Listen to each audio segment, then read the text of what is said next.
barang siapa ingin mendapat dzurriyyat yang soleh, pertama hendaklah ia memilih akan seorang bini-bini yang mempunyai bapak dan ibu yang soleh, dengan ciri usahanya halal dan ibu bapaknya katuju lawan orang-orang nang soleh. Kemudian sudah akad nikah, diambil bumbunannya dengan tangan, dibaca Allahumma inni as'aluka min khairiha wa khairi ma jabaltaha alaihi wa a'udzu bika min syarriha wa syarri ma jabaltaha alaihi.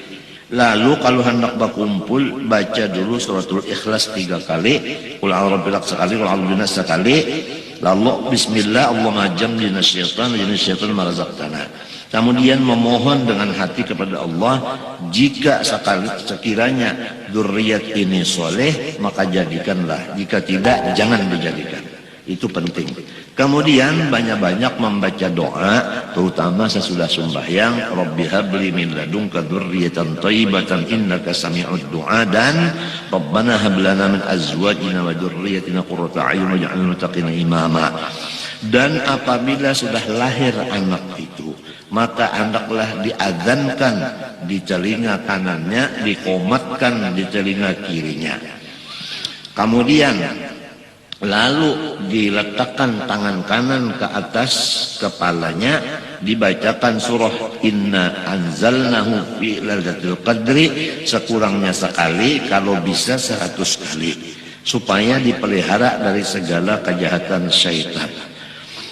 Kemudian dari itu hendaklah ia menjaga jangan sampai minuman-minuman susunya itu kecuali yang halal. Kecuali yang halal. Minuman susunya itu yang halal. Lamun bini-bini nang menyusui nang halal makanan bini-bini itu. Lamun kada menyusu di awak susu kaleng, nah itu susu kalengnya harus halal. Ya sudah tahu aja susu nang halal itu, artinya jangan nang haram. Nah, itu. Jadi susunya itu jangan nang haram, mesti susu nang halal. Seperti akad, susunya tadi akad, dan produknya susu itu diperiksa, jangan sampai produk orang nang membuat minyak babi dan lain-lainnya. Ini yang penting. Apabila susu yang diminum anak itu haram, maka sudah kita bicarakan semalam. Nah, itu yaitu akan menjajak kepada kepala sahabat-sahabat Nabi. Akibat daripada makanan yang haram, maka orang-orang yang sahabat Nabi dijajakinya, artinya katulahan. Sesudah itu lalu dilajari si anak itu akan pelajaran yang disebut di dalam kitab Riyadhatus Sibyan.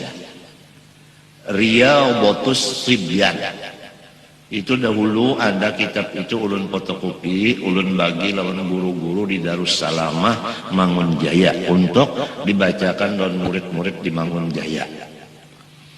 Itu Riyadhatus Sibyan itu adalah syair, tapi dimaknai di situ dengan bahasa Melayu. Nah, itulah petunjuk untuk kita maharago anak. Nang kayak apa caranya di situ maharago anak itu? Ya pakaiannya sebagainya ada dalam kitab Riyadhatus Sibyan. Sesudah itu naikakan pelajarannya anak itu, yaitu Bidayatul Hidayah atau Hidayatus Salikin. Cukup 2 butir itulah nang dilajarkan oleh anak. Nang lebih penting daripada itu lagi, wa yuhafidhu alaihi min qurana'is su', dan hendaklah dijaga si anak kita itu dari kawan-kawannya nang kada baik. Nah ini. Jadi kita hendaknya anak itu diantar ke sekolahan bawa bulik, dan cariakan kawalnya nang bagus mengawali di rumah. Lamun inya nang berjalan mencari kawal itu kemari, rusak kan anak kita. Kita nang mencarikan siapa nang bagus kawannya, bawa ke rumah mengawali. Tapi nang bagus. Lamun nang jahat nang datang mengawali, rusak kan anak kita ini.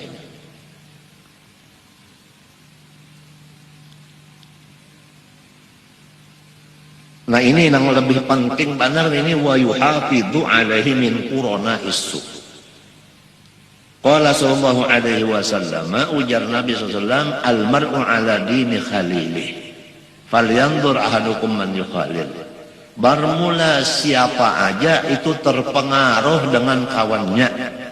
Oleh sebab itu teliti dulu kawan-kawan itu.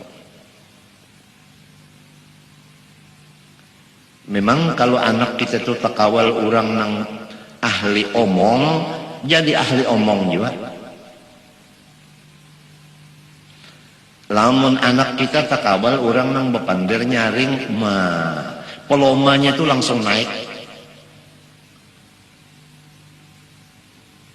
Lain banget ya, dulu anak kita misalnya bepandir gamar. Rimbahnya sudah sekolahan ini di sekolahan tuh bunyi nyaringan harawai ini di rumah berhadapan non kuitan berkuliah juga. Ini pengaruh daripada pergaulan tadi.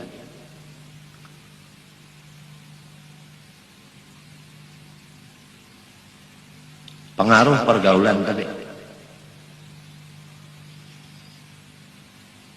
Barang siapa ingin mendapat dzurriyyat yang soleh, pertama hendaklah ia memilih akan seorang bini-bini yang mempunyai bapak dan ibu yang soleh dengan ciri usahanya halal dan ibu bapaknya katuju lawan orang-orang nang soleh. Kemudian sudah akad nikah, diambil bumbunannya dengan tangan, dibaca Allahumma inni as'aluka min khairiha wa khairi ma jabaltaha alaihi wa a'udzu bika min syarriha wa syarri ma jabaltaha alaihi. Lalu kalau hendak berkumpul baca dulu suratul Ikhlas 3 kali, qul a'udzu birabbil falaq sekali, qul a'udzu binnas sekali, lalu bismillah Allahumma jamlina syaitan wa syaitan ma razaqtana. Kemudian memohon dengan hati kepada Allah, jika sekiranya dzurriyyat ini soleh maka jadikanlah, jika tidak jangan dijadikan. Itu penting. Kemudian banyak-banyak membaca doa, terutama sesudah sembahyang, Rabbi habli min ladunka dzurriyyatan thayyibatan innaka sami'ud du'a, dan Rabbana hab lana min azwajina wa dzurriyyatina qurrata a'yun waj'alna muttaqina imama. Dan apabila sudah lahir anak itu, maka hendaklah diazankan di telinga kanannya, dikomatkan di telinga kirinya. Kemudian lalu diletakkan tangan kanan ke atas kepalanya, dibacakan surah Inna anzalnahu fi lailatul qadri sekurangnya sekali, kalau bisa 100 kali, supaya dipelihara dari segala kejahatan syaitan. Kemudian dari itu hendaklah ia menjaga jangan sampai minuman-minuman susunya itu kecuali yang halal.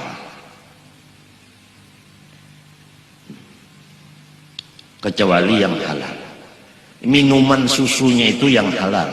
Lamun bini-bini nang menyusui nang halal makanan bini-bini itu. Lamun kada menyusu di awak susu kaleng, nah itu susu kalengnya harus halal. Ya sudah tahu aja susu nang halal itu, artinya jangan nang haram. Nah, itu. Jadi susunya itu jangan nang haram, mesti susu nang halal. Seperti akad, susunya tadi akad, dan produknya susu itu diperiksa, jangan sampai produk orang nang membuat minyak babi dan lain-lainnya. Ini yang penting. Apabila susu yang diminum anak itu haram, maka sudah kita bicarakan semalam. Nah, itu yaitu akan menjejak kepada kepala sahabat-sahabat Nabi. Akibat daripada makanan yang haram, maka orang-orang yang